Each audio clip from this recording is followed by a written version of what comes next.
Let's face it, whether your MSP is big or small, you have a treasure trove of opportunity sitting right there within your existing customer base. Salesbuildr's Whitespace analysis module helps you unlock it. We help you identify upcoming contract renewals, potential underbilling situations, services customers aren't using yet, and ultimately, the most profitable account growth opportunities. The magic lies in the visual nature of the interface. It's an at-a-glance window into what you sold, to who, and the revenue generated per service. If you want more detail, you just click on a tile to drill down into that specific contract where you can see line items and verify if you're over or under billing, all within the same platform. Spot an opportunity, simply choose the product, select a customer, and then send them a beautiful proposal, if that's appropriate, with tailored content sections in seconds. Use the powerful filters to help you refine your search. Know a particular service that pairs well with another one? We'll show all customers with that service and identify existing deals with handy yellow tiles so you can avoid pestering customers who are already having a conversation with the business. Set up custom views for your team. Select only companies assigned to a specific account manager, ensuring that everyone is focused on their opportunities. Need to prioritize renewals? Well, you can use the drop-down to show only contracts ending this month, for example. Whitespace selling empowers your team to get laser focused on the profit potential within your customer base. Salesbuildr makes it effortless to identify opportunities, whether it's information for your next QBR or TBR, or a proposal ready to send there and then. You can start a free trial today. You can connect your PSA and discover right now where the hidden profits lie in your business. And if you need a hand getting started, just let us know. We're right here, ready to help.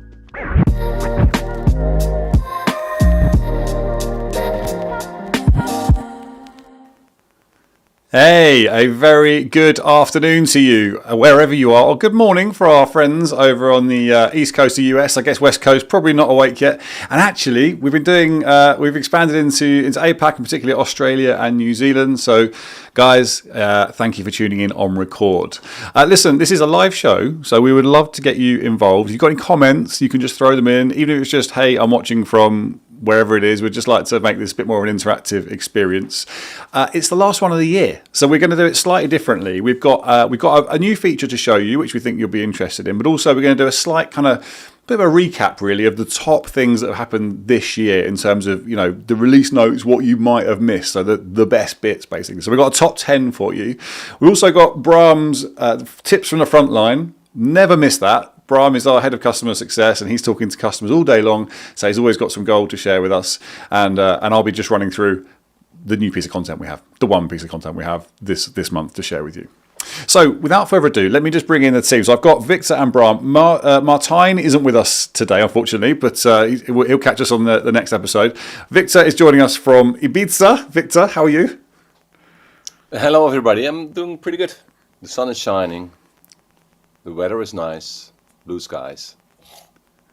There's a lot of people just going, oh, damn you right now. Me included, quite frankly. I'm working, though. Yeah, that's true. Yeah, allegedly. Yeah, I'm based out of Manchester, UK here, so it's pretty grim. And on that note, over to Bram, who's in the Netherlands, who's pretty much no different. Grim. Yeah, no, just as grim, just as rainy. It's not great outside. That's what we do. That's we're used to it. This is how we live. So it's only 4 months to go, maybe, before we see some sun again. So, anyway. If we're lucky.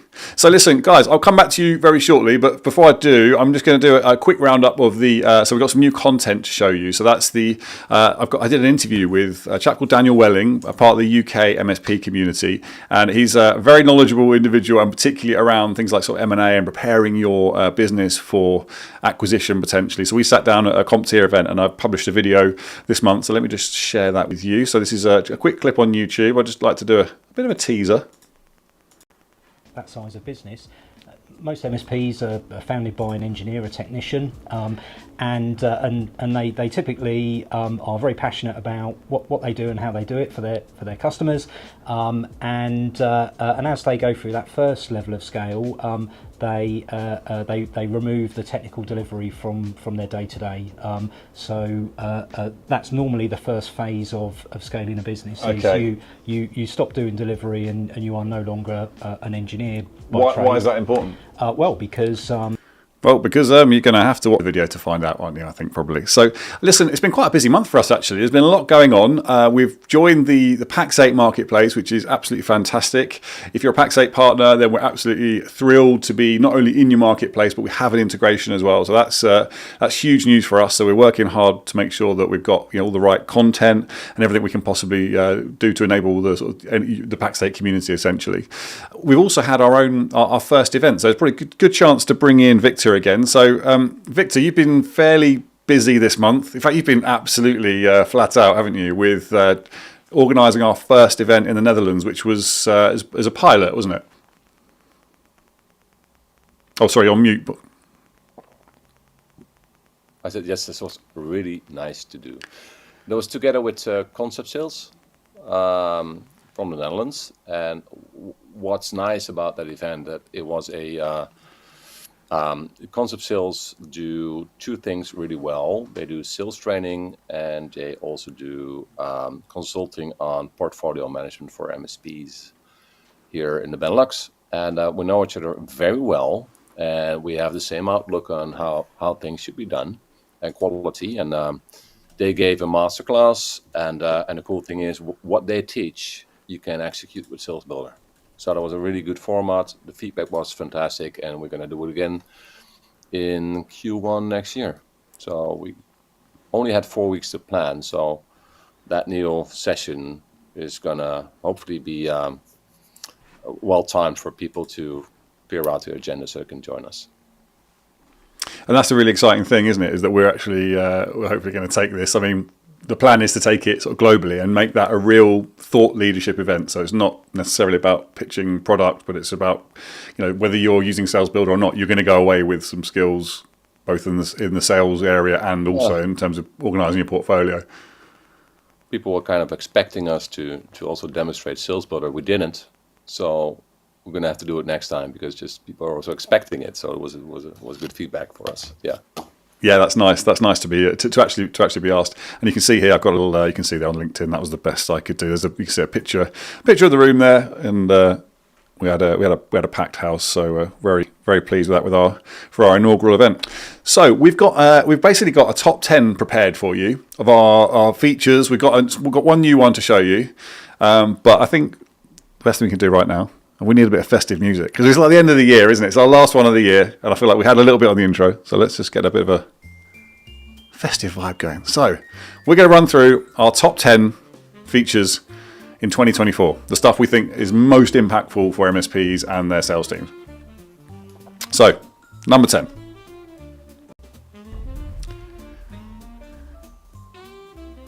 It's the email template system.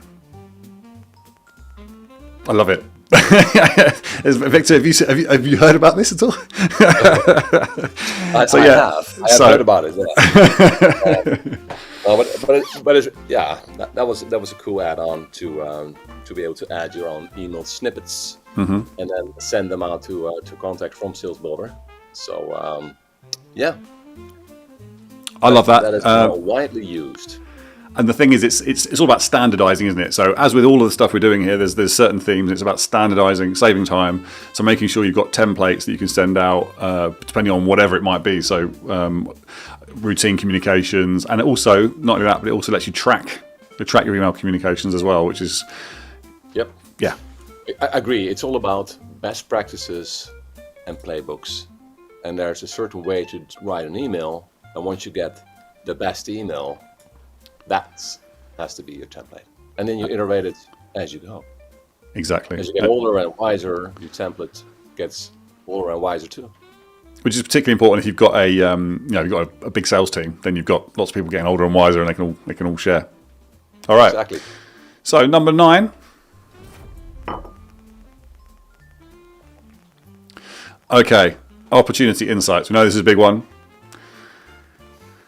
So I'm thinking, well, first of all, we need to talk about the fact that it gives you pipeline visibility. So there's a whole area around opportunities, isn't there? So we can talk about the fact that there's a real-time view of your pipeline based on the quotes that you sent. So there's no need to be manually updating a pipeline, which is a pain for so many salespeople. That, to have to try and keep a record. There's no disputing whether you're a sales manager. You get a perfect view. You can see exactly what's going on in terms of the pipeline that's forming and what stage it's at. Obviously, it's a great place to work out of if you're a salesperson, and you could see that very easily in terms of the pipeline. Do you know in terms of what the new part was this year, Victor? And I joined in April, so what was that brought in this year? Was that brought? Yeah. Yeah. Well, what we did is, what you want to do is you want to be able to look back into the past and reflect on what you've done, and you want to look into the future and see what's coming down the pipe. And the other thing you want to do is you don't want to spend manual admin work on updating all these opportunities. So we automate it for you, and then we give you a dynamic dashboard that changes based on the filters and the sorting options that you play with. And that has become the Opportunity Insights. It's dynamic, it's automated, and you can look into the past or you can look into the future.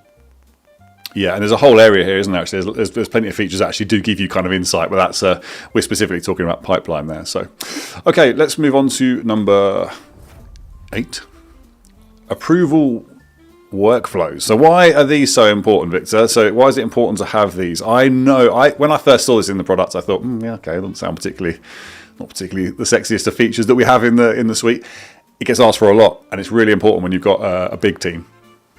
Yes, it is. And why it's important is that what our customers sell is complex. And it's easy to make a mistake. And also, it's very costly if you make a mistake. So that's when you have like a conditional bandwidth on specific aspects of a proposal, deal size, discount, specific products or services from the portfolio. And when the conditions hit, then you want to pull these through the management team to make sure what's going out of the system is according to the compliance and the rules of the game. And we're not making mistakes. And you also want to have a colleague that checks you when the stakes are high. That's why these are important. Exactly. There's varying levels of this, isn't there? That's the thing. You can, I mean, it depends. It's totally flexible, but there are times when you've got a fairly sort of junior sales team. And actually, I've had people ask me, look, I just want to see, to begin with, everything that's going out. Let me see everything that's going out, and then we can kind of dial it back, or everything over a certain value. So that's what it's letting you do. Yeah, well, you got a new team member. It's day one. He's sending out proposals. Let's make sure he got the training. Love that. Number 7. Okay, so we got asked a lot for this, didn't we? So this was actually, I think this was a user request. So we've got multi-currency support in there as well. Now, essential because we're working in different regions, especially. So we're expanding, as I mentioned, into sort of the APAC region. So that's critical. But it gives our partners that kind of peace of mind that whatever they're doing, whoever they're quoting, they've got the support there. Look, for our friends in Ireland, they quote in euros and in pounds, right? So that way, for them, it's very important. And when you do that in one system, again, you want to templatize and automate it based on business rules. And that's what we built. We also see there are more and more MSPs coming up that have multiple offices throughout Europe or other countries for that matter. And they also want to be able to quote from one system. So we got it done. It's built in now, and you can turn it on. So I'm very happy that got added in.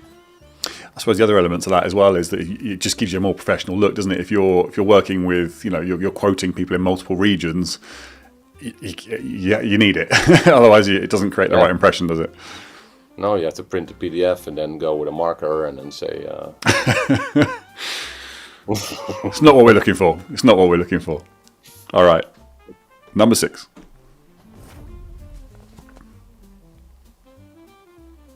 I love this one. So when you send a proposal, how nice is it that you can basically have a link? Have a link. You can have a link that goes straight from within your proposal view. In fact, Victor, if you've got a second, maybe we can fire that one up. I think it's quite a nice one to show. I think it's quite a nice visual one. But yeah, I think being able to send a proposal, and then if a customer's got any questions or they want to be able to just quickly ask you something, you've just got a nice link right there that you can grab from the proposal, give it a unique URL for that particular account manager, and of course they can come straight through onto a particular Teams chat window. Is that something you can share my screen there? Yeah. I can do like a quick. We've got Bram in as well. In your profile, you manage your profile, and here's just a Teams chat link. And it has a special format. It's basically this, teams.microsoft.com/l/chat/0. I didn't make that up, and then you add your email address. It's in our documentation. And if you put this in your profile and you go to a proposal, let me pick one here, and you preview the proposal, then here, if you click this link, this button here, it will take you to the direct Teams chat with the account manager as an end user. So I love that too, because either the other one is book a meeting and we'll go to your calendar, and this one is just directly chat with me. So it's super inviting, it's low friction, it's customer intimacy, basically. We want to make it easy to do business with you, and this is making it easy to do business with you. Yeah, definitely. I mean, exactly that. Takes away the friction, and it's just improving. All these little things improve your chance of potentially winning that deal, right? Exactly that. Number 5. Okay, so we need to spend some time on this one. This is our contract renewals dashboard. So this is, if you're here for what's new this month, this is the main feature. It's building out further on the Whitespace. I've got to stop doing that. Okay, it's building out further on the Whitespace module. That's now got 3 elements to it. So it's got the Whitespace view. It's got a view with a profitability tab, which we can touch on, and then it's now got a renewals, nice visual element, which is the sort of the renewals view. Victor, I'd love to have a look at this one if you don't mind sharing your screen. Okay. Here we go. So we have the Whitespace over here. That's now a familiar one in our conversations. And there's a second tab. It's called Contract Items, which give you information about all your services, the profitability, the quantities, etc. Mm-hmm. And then we got contract expiration. So this is basically a timeline. You can see December, January, February. And then what you can see here is what contracts per customer are ending. There you go. You can inspect a contract. There we go. And once you have a contract here, you can already work on that renewal proactively, because it's coming up in the future, by just creating a renewal proposal for that customer. And this will again create an opportunity in the background. And there you go.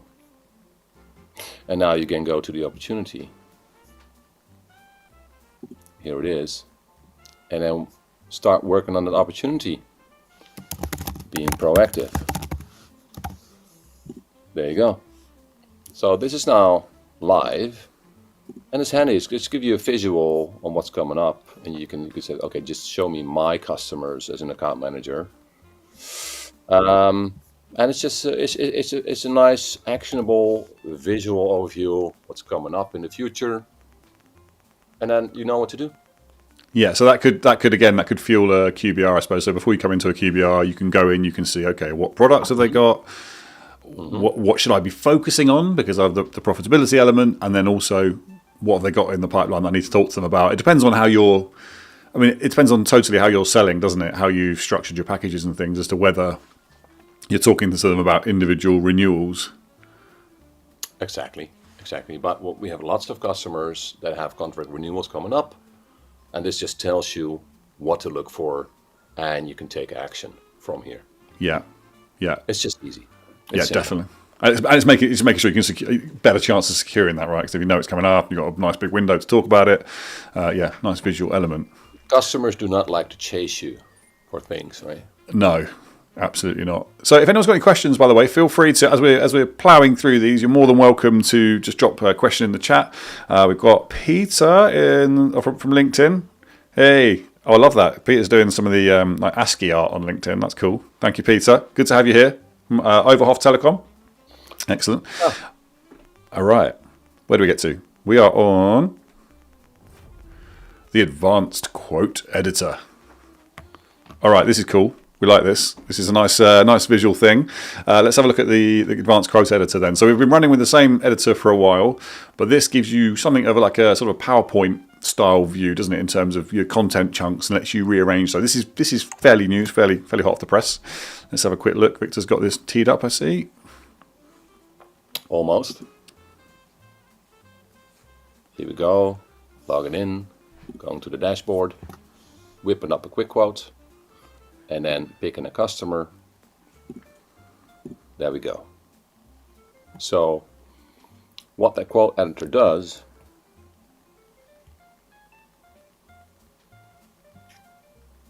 yeah, look, I'm in Ibiza, right? This so is your Ibiza. it's a little bit longer than usual. That's normally a really good selling point as well, that it's like that, and then you've got your Ibiza internet.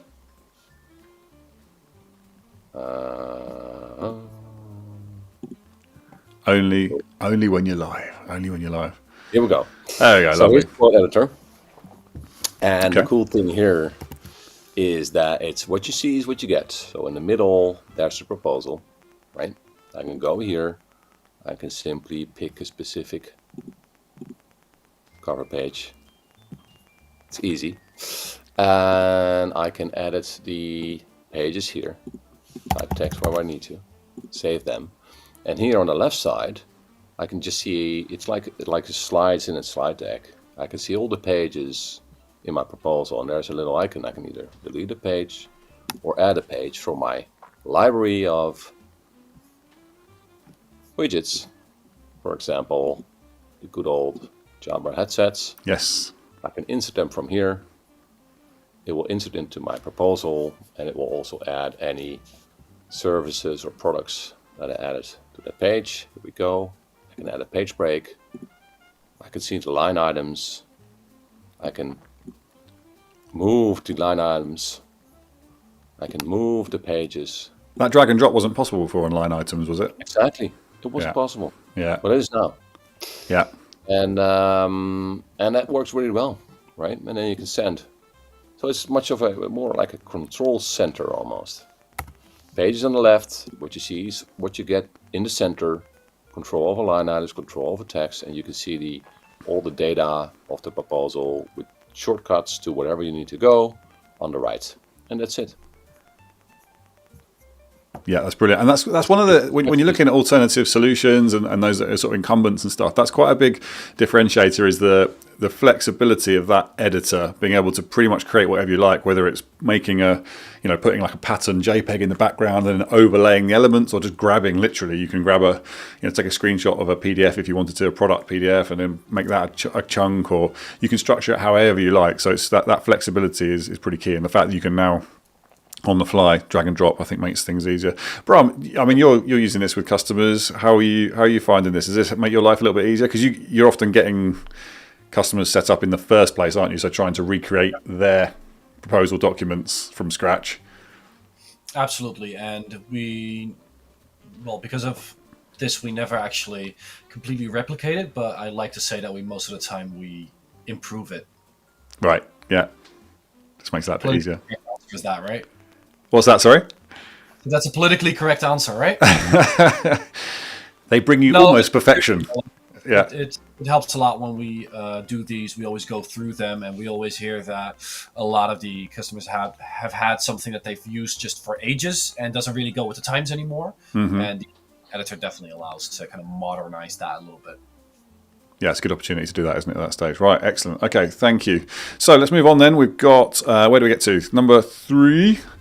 It's a big one. So Whitespace analysis. So we'll have a quick look at this. We have covered it in fairly extensive detail, but we can have a look anyway. So Victor, I'll just go back to your screen. So if you don't mind going to the Whitespace view. Yes. This was a huge one for us. And this, this is something that I think often is what piques the interest of so many MSPs that we work with initially, is that ability to find the opportunities, and then even the proposal creation and stuff comes later. So in its basic form, you've got a visual view there of your customers down the left-hand side and your services along the top.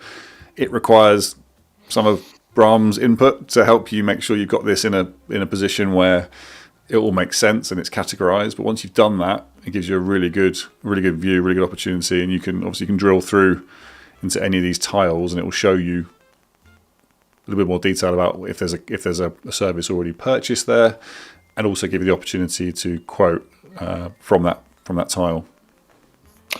Exactly, and again, this whole white space overview, the intent here is to enable you to be proactive. And then we have all this data. You have customer data, you have contract data, then you have line items and contracts. And what you want to do is again go dive in there, and then you want to slice and dice. So maybe you want to say, okay, just show me my customers. Okay, and now show me all the customers that do not have infrastructure as a service. There you go. And then from here, I can say, look, I wanna sell the infrastructure as a service. I want to sell them hardware as a service too. Boom, and it will show you, oh, all these customers here do not have any hardware as a service. So here's an option to create a proposal for them based on that service, and it will add the HA server. It will create an opportunity, and then add those services based on the template you select. You're done.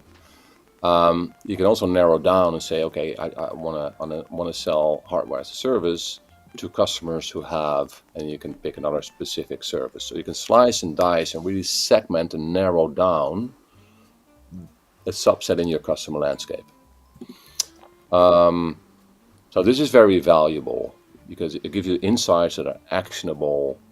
And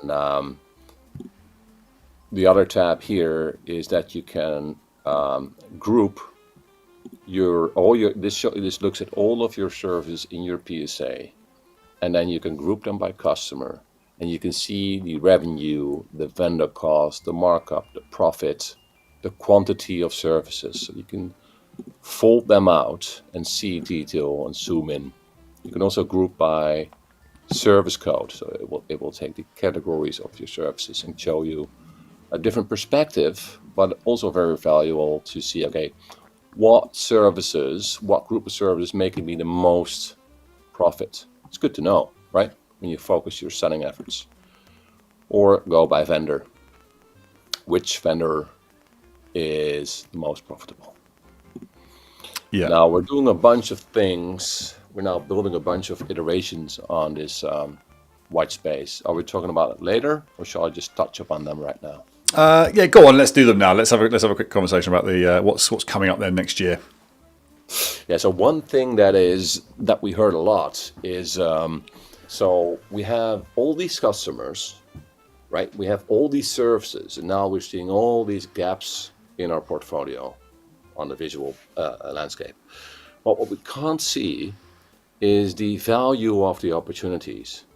And that requires some research, right? So how big is the opportunity for that customer within that category?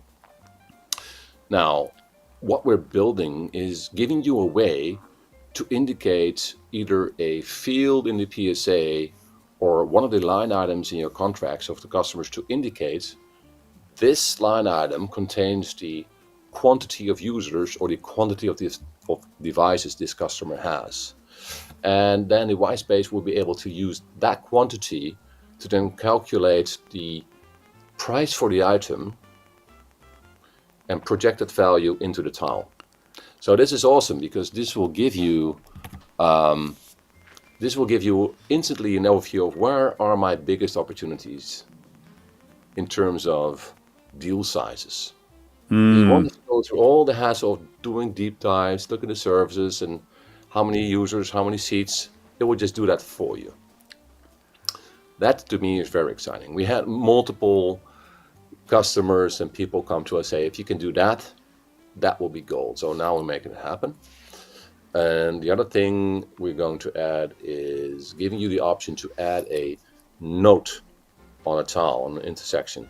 So for example, I have customer A, I have a discussion with customer A, and they have a fiber connection, but they're on the contract with one of my competitors. but there's 6 months left. So I want to add a note there and then to say, okay, talk to the customer. There's not an opportunity right now, but there's going to be one in 6 months. And it will store the note on the Whitespace and on a company card.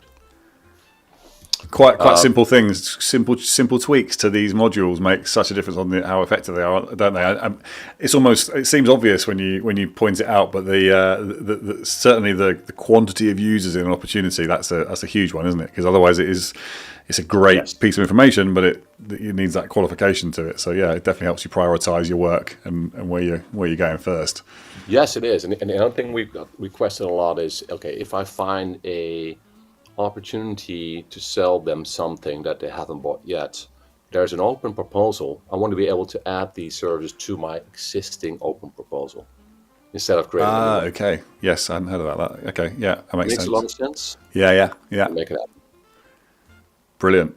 There you go. So you've had a bit of an insight there into into what's coming as well. So where do we get to? We've got the next one up, Victor, is one I really like, and that is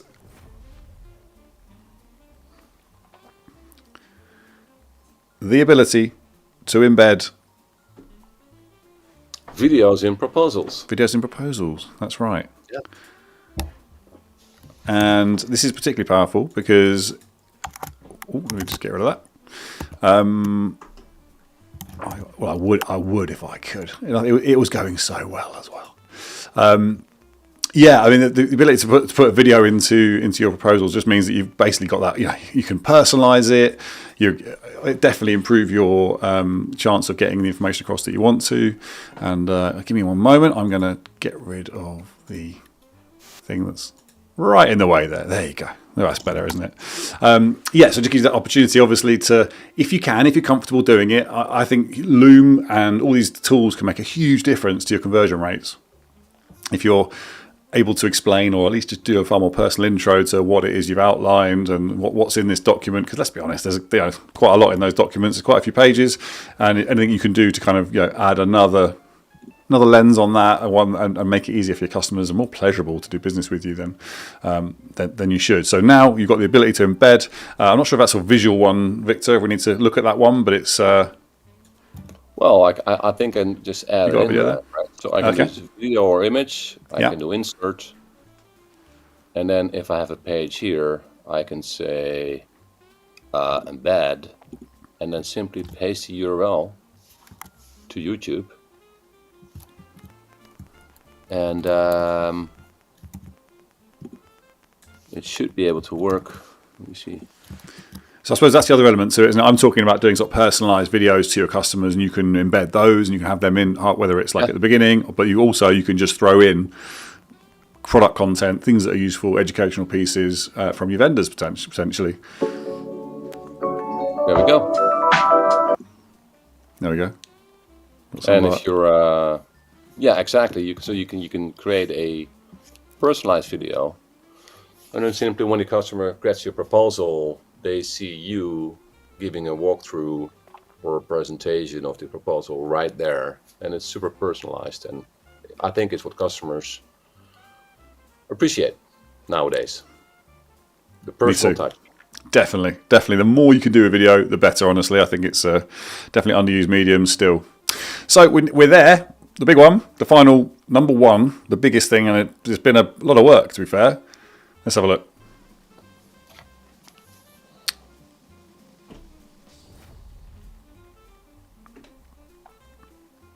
Hey, so HubSpot integration. This really completes off the stack, doesn't it? This is the thing. This really gives you that kind of that view right the way through from your marketing automation, first point of contact with customers, through to your opportunity management, which is obviously done in Salesbuildr, and basically gives you a full flow right the way through, and you've got that synchronization there. Perhaps you can clarify what it is that's the fields that are synchronized, Victor. You're better on that.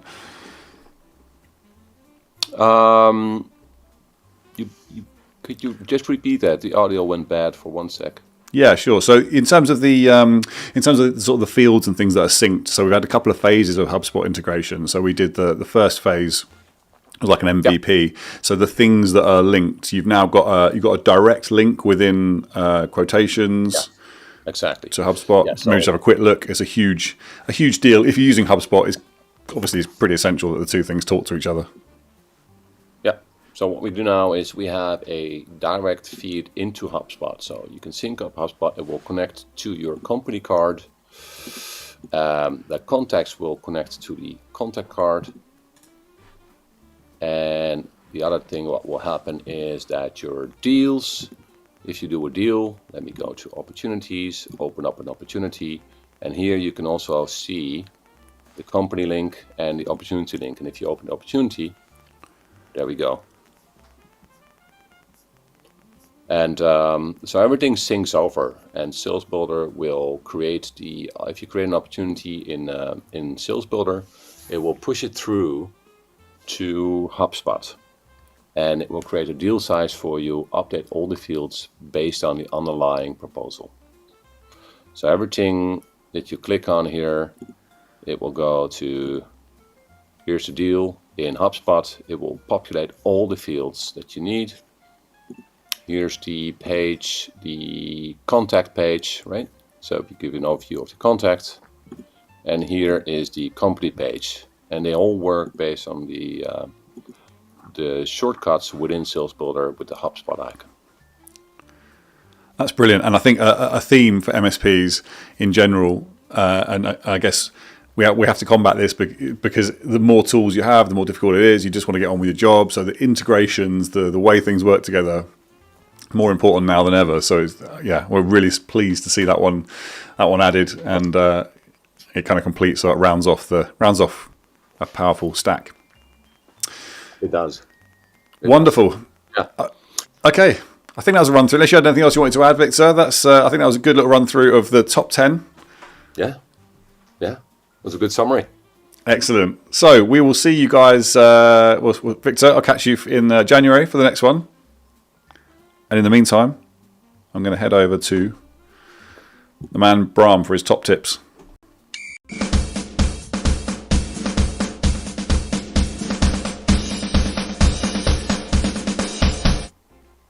Bram, how you doing? This is your moment.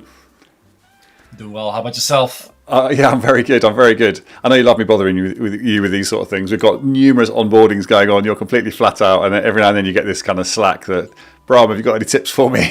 but you always deliver. So that's why I know you're the man to call. Yeah, that's a good thing. That of course the tips that I give are usually the things that I've already gone throughout the week during those onboardings that you're talking about. Yeah, right? That's the idea. A lot of inspiration. So it's no bother at all.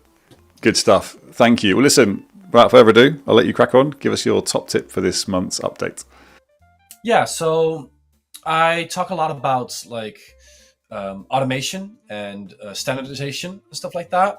And I quickly wanted to go through why I kind of crack on about that so often. Now, I see that I kind of have to zoom in just a little bit in order to make this viewable. Yeah, there you go. Okay, so let's say you are going to sell a quote for a laptop, right? You're quoting a customer for a laptop, which costs you 600 euros. Now, let's say you have a markup on there of about 15%. You'll get down to a sales price of 690 euros, meaning you're making about 90 euros. Now, in this case, what I always think is very good for MSPs to be aware of is their fully burdened labor rate, as well as their billable. Well, that one is, of course, something that you're already doing. But the fully burdened labor rate is something that I notice that not every MSP is kind of fully aware of, and that I definitely recommend looking into a bit more. This is basically in addition to what you're paying your employee, but also all the extra costs that come with it, right? Like your office building, the insurances, all of those type of things. So you've got a fully burdened labor rate. Then let's say you spend about an hour creating a quote like this. Like you're looking through the different portals, finding out what it is that you actually need to sell to that person, and you take about an hour to do this. That means, just assuming it's just a regular account manager that's doing this, you'll actually only really end up with about 3% of margin at the end of the day. And in some of the worst cases that I've seen, you're actually kind of making a loss on these type of transactions. It gets even worse when you would, like, let's say you're in a phase as an MSP where your engineers are doing some of the quoting as well. Then you're also kind of not making money that you could be making by actually billing their hours to someone. And then, like, if I just change this to that one, you'll see that I would be actually kind of making a loss, right? Now, luckily, there's a lot of ways that you can tackle this, right? First of all, yeah, I know it's a competitive market, but also be aware as an MSP that you are also that you have a lot of value that you bring to the table, and it's not just the hardware that you're doing, but there's also a lot that you do with it. Meaning that this percentage, don't put that in too low. I see a lot of our customers end up at around an average of about 20%, which is something that I see kind of works a little bit better, right? But of course, this one is the real problem right here. So, of course, if we already bring that down to, let's say, 20 minutes, it's already a lot better. But I usually recommend actually for quick quotes like these to aim for about 5 minutes. Now, if we are able to succeed with those 5 minutes, then as you can see there, you'll have still about 19% left of your margin at the end of the day. Now, the way to do that is you need to do a couple of steps to get to that, to those 5 minutes, right? So first off, you need to have good templates that helps you with that. You need to have your categories set up correctly so that your add-ons will do the work for you. And you'll need to have things like, for instance, pricing books set up where you would say, okay, this customer, like, let's say an installation fee for a laptop is usually $200. For this and this customer, it will be $100 or even free if that's something that you agree with that customer.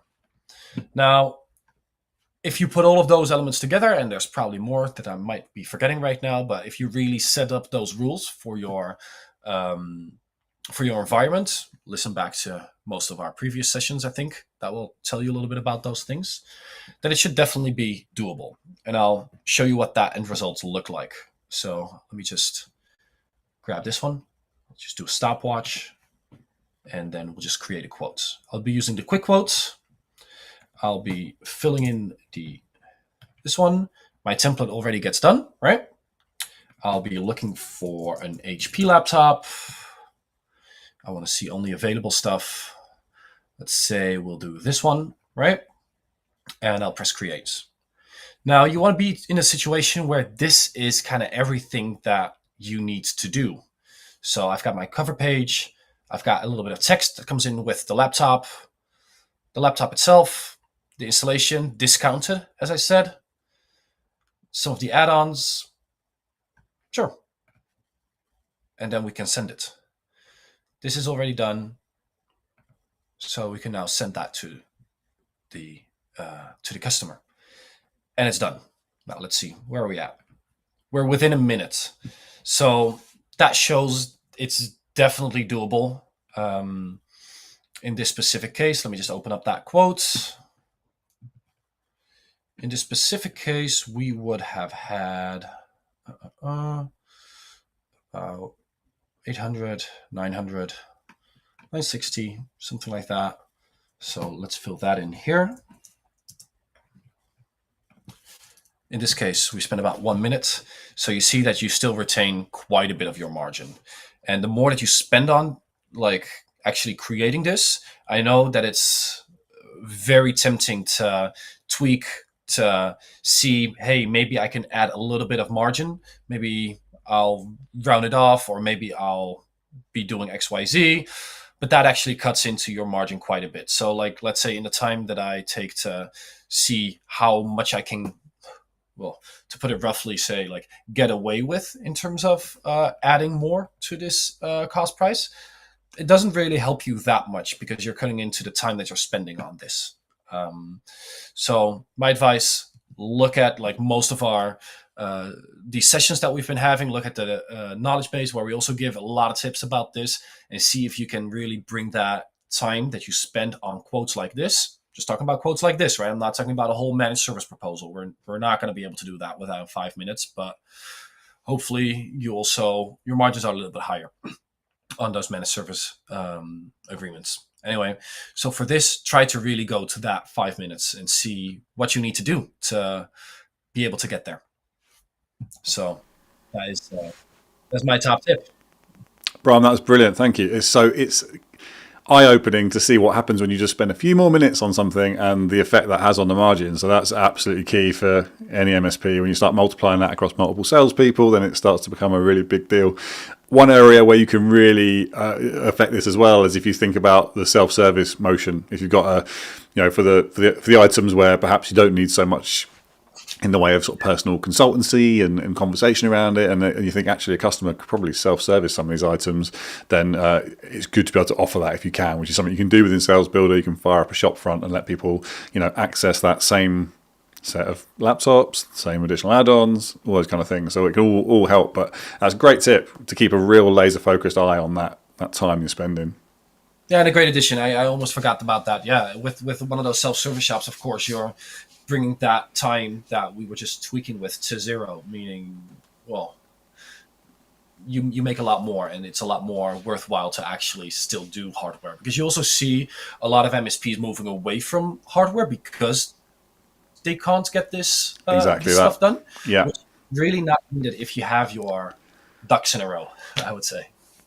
Brilliant. Bram, thank you so much. I knew you wouldn't let me down. That was a cracking tip to end the year on. So thank you very much. Have a great break. See you on the other side. Other side. Bye. Cheers. So that's the end of our show. Thank you so much for joining us. Appreciate it as always, whether you're watching this on record or not. Thank you to all of our customers.